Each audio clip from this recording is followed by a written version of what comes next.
Welcome to the Daybreak with Jeff Slakey podcast. I'm so happy you found us. Please subscribe, rate, review, and share this with your circle of influence.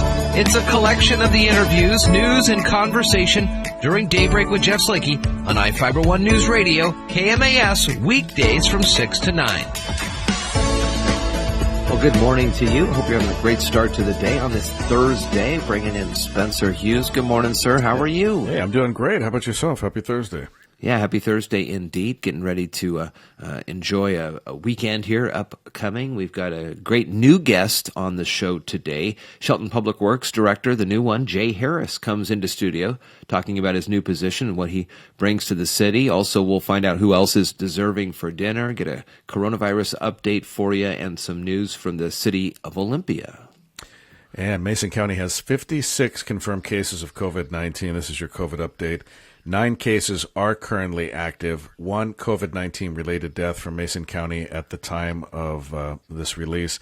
Statewide, there are 37,941 confirmed cases out of 645,072 tests performed. And as you'll remember, when those numbers were really low, I remember when the tests performed, we were talking about them in the hundreds and thousands. Yeah. And now more than 500,000 now. So that's good. We need to keep the tests going. And the good news in all this is the tests are performed. The more tests that are performed, yes, we're finding more people that have it. The death rate keeps dropping, which, is kind of the light at the end of the tunnel with all this. But the more tests performed. And the other thing, there's a lot of conversation started nationally yesterday with the president and the reopening of schools. This is a new big push for him to get full schools open fully in the fall. And, I think a lot of parents and educators and folks, that deal with kids and education, which is just about everybody, even if you don't have a kid, these tests are important to understand the spread and transmission of this virus, this pandemic. And we don't know a lot we understand perhaps that kids are less susceptible to the effects of this, but I don't know if there is a lot known of kids as carriers. If a kid gets it but may not show any symptoms, are they still as acting as a carrier that they take into the classroom where there's more kids or there's an elder population in teaching? The median age is above 50, I believe, for teachers, and there's a lot of folks that may question the safety of this moving forward unless we get all these tests. I don't know if we have to have 330 million, every American tested, but definitely a lot more than 645,000 in a state of 7 million or something like that. Yeah, and it's tough because some schools are considering kind of a part-time schedule where partly at home, partly at school. I don't know if that's worse than just picking one or the other. It could get confusing for kids if they're going to school Monday, Wednesday, Friday, and then Tuesday, Thursdays are at home and things like that. So there's a lot of decisions that need to be made. It's not an we were sitting in on a webinar or web Zoom meeting with our school, and they were talking about possibilities. And this is all still being worked out, but they were looking at a 2 days for group 1, a day off for the teacher to do work or whatever, and then 2 days on for the second group. And then the other was like Monday is group A, Tuesday is group B, Wednesday is Zoom, home, distance learning, teacher, office hours. Then Thursday is back to group A, and Friday is group B. There's that may have to be how it is. But then what do parents do? There doesn't seem to be the conversation with the business, the government, and the education on how we're going to, if it is going to be a staggered or different starting, where's the support for all the parents and the students? I just don't hear those conversations right now. Right, because they're probably not going to have, they may or may not have that same flexibility where they can do that. You may either be only working from home, in which case it may be hard getting the kids to school, or the school bus is going to run like every other day. Do you want your kid on the school bus?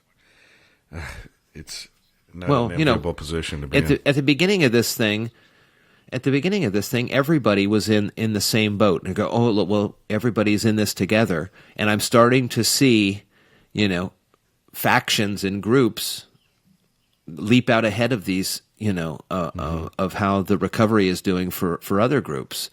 And, these parents, they got to be able to comfortably get their kids to school and have comfortable ability for childcare on the days they may not be able to go to school. Employers may not be as forgiving in the fall as we all were at the beginning.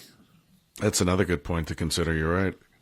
It's almost like fatigue all around for everybody by the time fall rolls around. And I know this next story that we're just about to get into. It's the talking about the pausing of moving forward, even the thought of moving backwards in some cases. What else do we have today? Yeah, so officials say that if cases of coronavirus continue to increase, it's unlikely that a current statewide pause for counties looking to advance from their current stage of reopening will be lifted at the end of what was supposed to be a 2-week time frame. Governor Jay Inslee announced the pause last week for the state's 39 counties, which are in various stages of a 4-stage economic reopening plan. Health Secretary John Weisman said yesterday that not only will a continuation of daily increases keep counties paused where they are, officials will have to consider whether they need to roll back reopening in counties by entire phases or make other changes. And the 2020 State Fair has been canceled because of the pandemic. Fair CEO Kent Hojum said in a video on the website the decision to cancel the event was made after thoughtful consideration. At a fair's core, it's a massive gathering of people where folks from and so run contrary to the challenges for the pandemic. This is the decision they feel was best interest for the health, safety, and guests of employees and exhibitors. And this is the State Fair. A case could be made, maybe, for county fairs if you're in county. But this is a state fair. So that means people who are in a county where the cases are low, Mason, are right next to, in a stall with their, showing off their cows, to somebody perhaps from Yakima or King County where the caseload is exorbitant, and all folks from all sides of the state are converging on Puyallup. I mean, talk about a super spreader. Yeah, it's probably the smartest thing, and it's a tradition, but this is unprecedented. What's going on? So people need to understand a lot of these things. If we all end up getting sick and dying, then there's not going to be any traditions to continue on. Yeah, no, absolutely right. And I mean, it was a bummer for you guys with the New York City marathon. I mean, that was a huge disappointment, but, I don't know that anyone would be comfortable or performing at their optimum, level. You're always when you're worried about everybody, Stop coughing on me. And then another thing to consider, too, is with that one is the runners presumably would have to wear masks. And I can't even run out to the mailbox. I don't know how you guys do the running you do, but I can't imagine wearing a face covering. That can't possibly make it easier or more conducive to running. When I'm out running, I have got my neck gaiter on, and if I see someone coming, I'll lift it up and put it over my nose. Sure. But as soon as I go past them, I take it down, and there's a lot of conversation about that. Touching it and pulling it up and bringing it down. There's just so much unknown. Yeah, absolutely. As we keep moving through the summer, so. In Olympia, here's one more for you today. Olympia has released a press release. It's on our website, ifiber1newsradio.com. There's been a recent rash of violence, vandalism, and destruction downtown Olympia, and then on the west side near the Yager Park Safeway area. Large groups, too. 50 to 75 people have been showing up, wreaking havoc, instilling fear, and threatening the community's sense of safety. Happened the weekend of the 4th, big damage to the Olympia City Hall and downtown businesses, and it's been happening nightly since. That's and so now the west side is.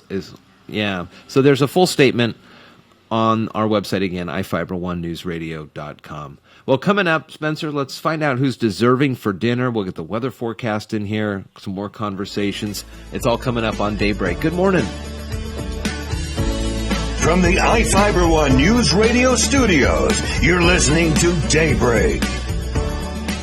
Well, good morning once again, everybody. Jeff Slakey, Spencer Hughes here, and let's find out who's deserving for dinner. Spencer, this has been a real, we've been doing a lot of reporting on the COVID and the impacts of it and shutdowns, and of course the shutdowns have impacted businesses large and small, and small businesses all across Shelton are just struggling. Eric Anisco from the Bayshore Texaco and Hillcrest Shell again called me up a couple weeks ago and said, I got a bunch of gift cards for the Strip Steakhouse. I love the Strip, and the guys and gals down there work so hard for the community and for the family and stuff. And so I want you to have these to give away on the air so folks can, go down and frequent the Strip and stuff like that. So Sure. We came up with this Deserving for Dinner contest. We've gotten a bunch of entries, and they're still coming in. We have two more today. Who do we got?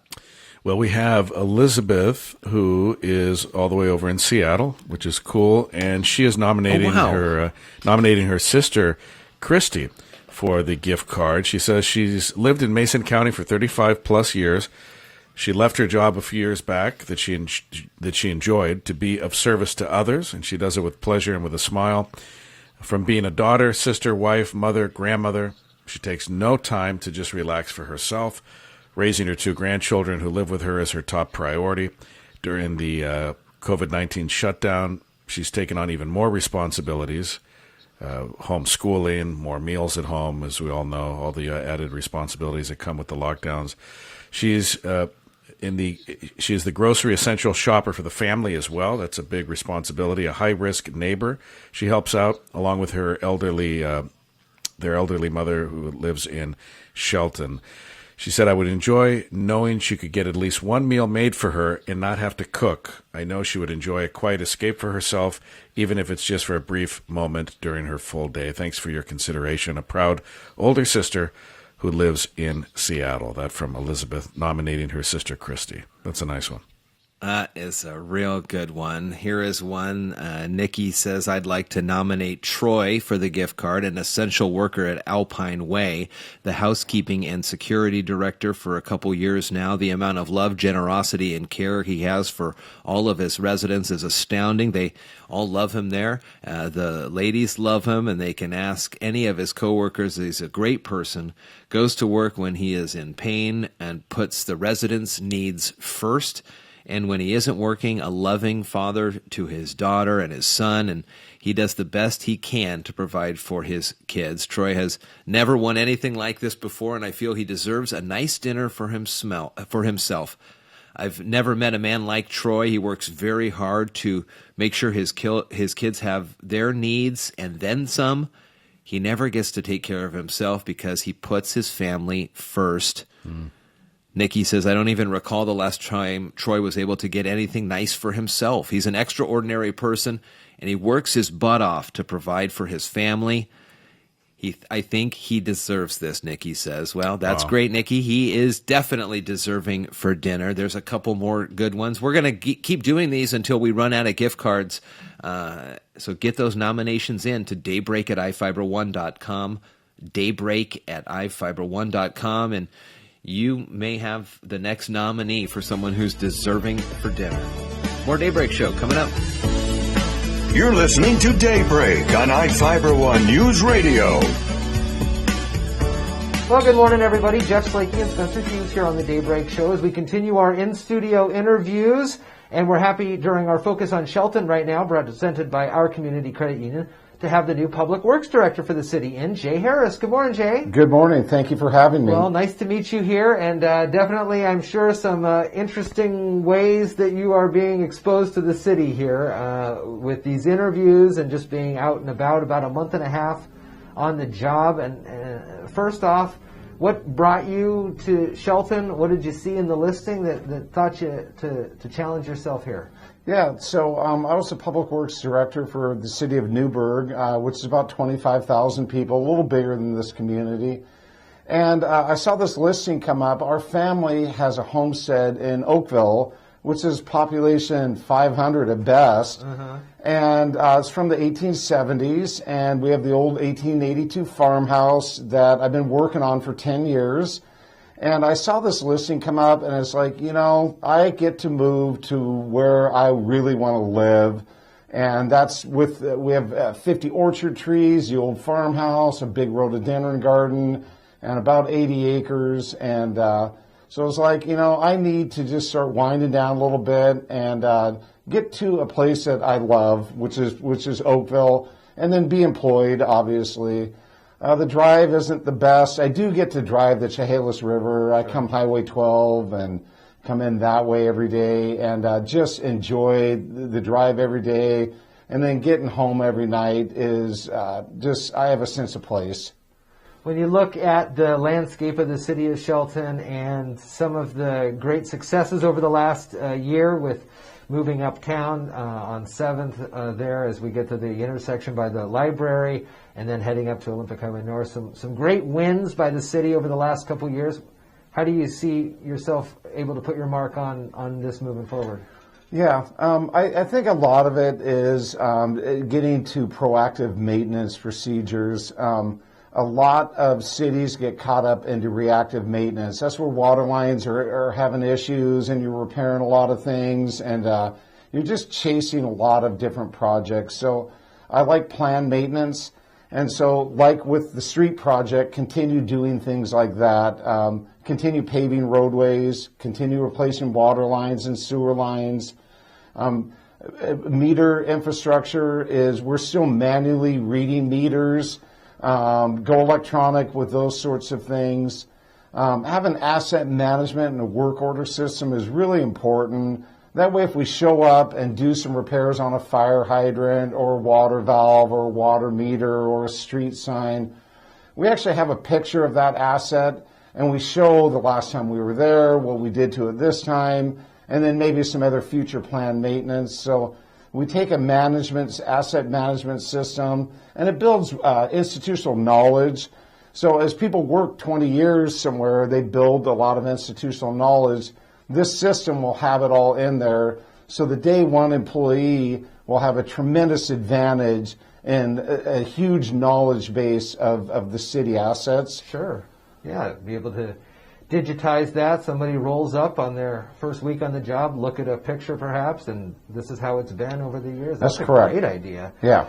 The city has benefited over the last couple of years, too, about some great grant partnerships and not having to pony up a whole heck of a lot of money for some of these. You continue on with those trends with grant writing and stuff? Sure. Keep up with the grant writing and grant programs and grant compliance too. When you receive a grant, you have to spend the money in the proper ways, on time, on budget, and for the things that were in the grant itself. And so we have grant compliance we need to meet.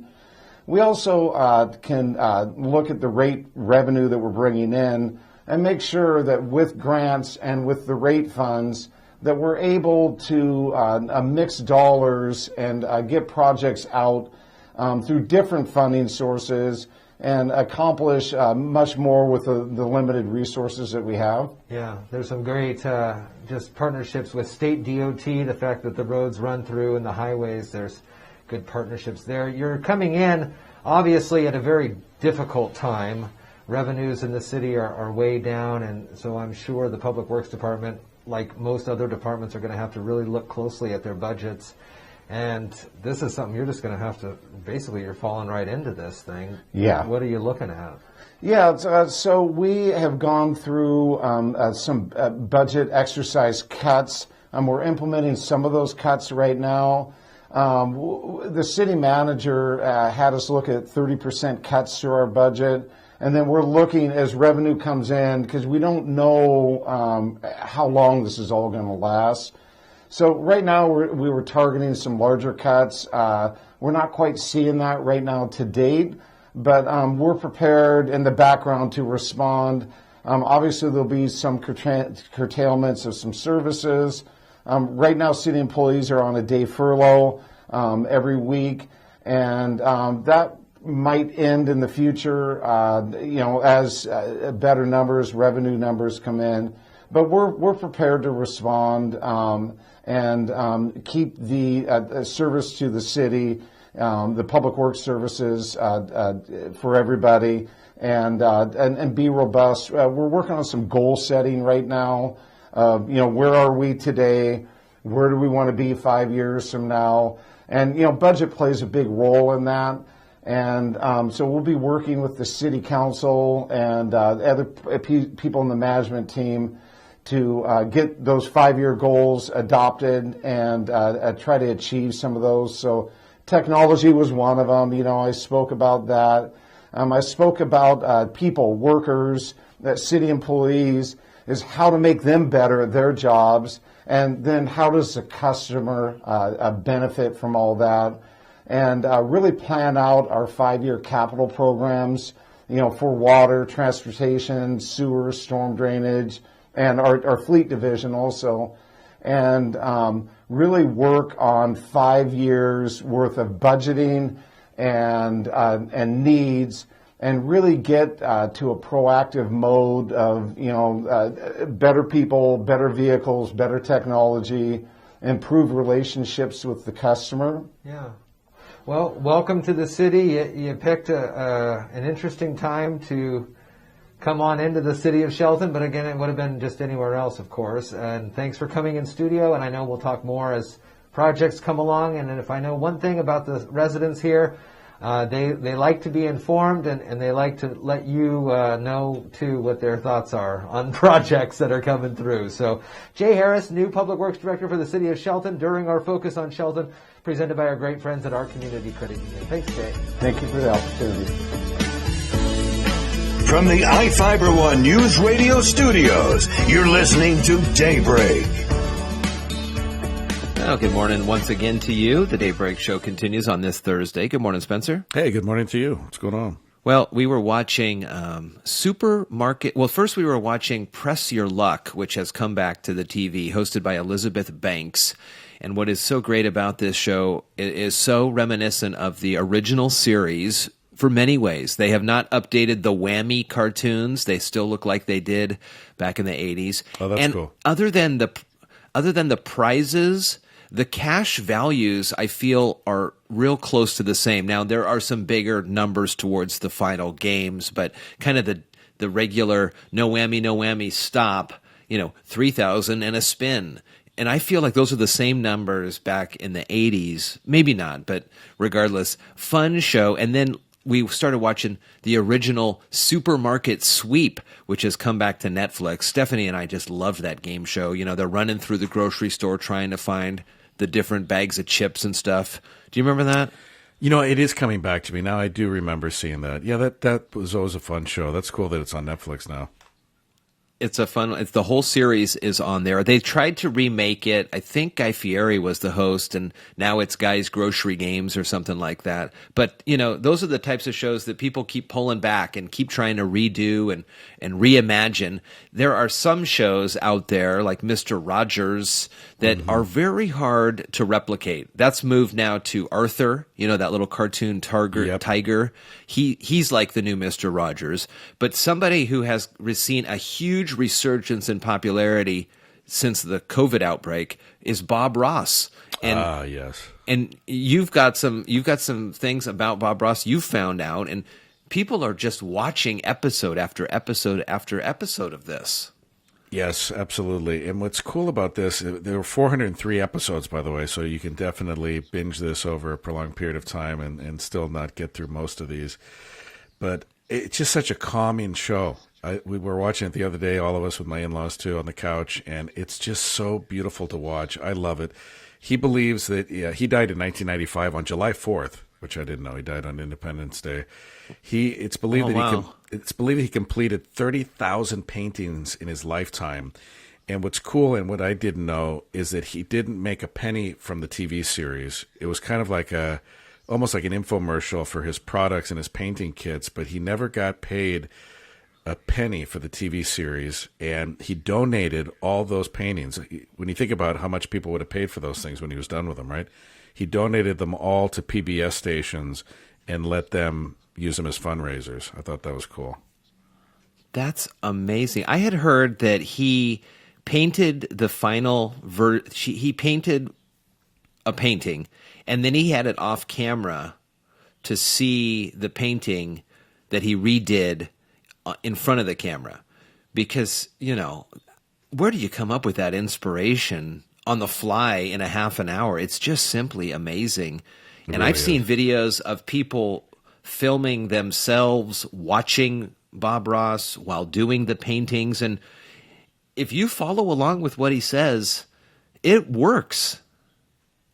I always wonder that. Yeah, my mother-in-law's taking up painting, and she's really good. And she just busts out. She put a canvas up, and 10 minutes later, she had a beautiful painting. And I watch this, and I'm in awe because I'm not artistically inclined at all. So when I see a blank canvas turn into mountainsides and lakes and streams and trees, I'm just flabbergasted. It's so cool.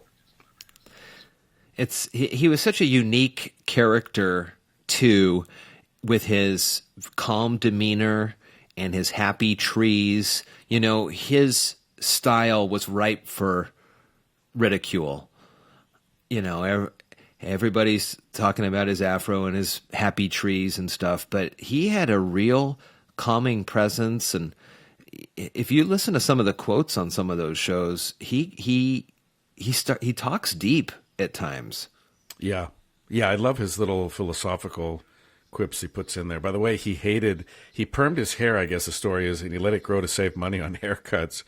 And it became such a signature of his, you can't imagine him without it. My son, we got one of our sons a Chia Pet, Bob Ross Chia Pet. That was pretty hysterical. But he actually disliked the look, but it became such a part of his brand. And when he was treated for cancer, he actually died of lymphoma. He was forced to wear a wig. So in some of the later episodes, when he wasn't doing very well health-wise, he was actually wearing a wig. Wow, I did not know that. Fascinating. And you can see those videos, I think, on Twitch or all across the internet. They're available. PBS stations, of course. And that whole Bob Ross line of paints is available at art supply stores all over the place. That continues on. Wow, that's a good one. Bob Ross. What's the name? Joy of Painting? That's the name of the show? Yes. Bob Ross, that's awesome. The Joy of Painting. That kind of gets me inspired to maybe think about doing that this weekend. Who knows? Yeah, you're good with paints and stuff. You ought to. Nah, I'm not that good at it. That's why I got to watch. That's why I got to watch the show. All right, more Daybreak is coming up. Thank you so much for listening to today's Daybreak with Jeff Slakey podcast. Again, I'm so happy and honored you found us and chose to listen. Please subscribe, rate, review, and share this with your circle of influence. It's a collection of some of the interviews, news, and conversation during Daybreak with Jeff Slakey on I-501 News Radio KMAS, weekdays from 6 to 9. Thank you so much again, and talk with you next time.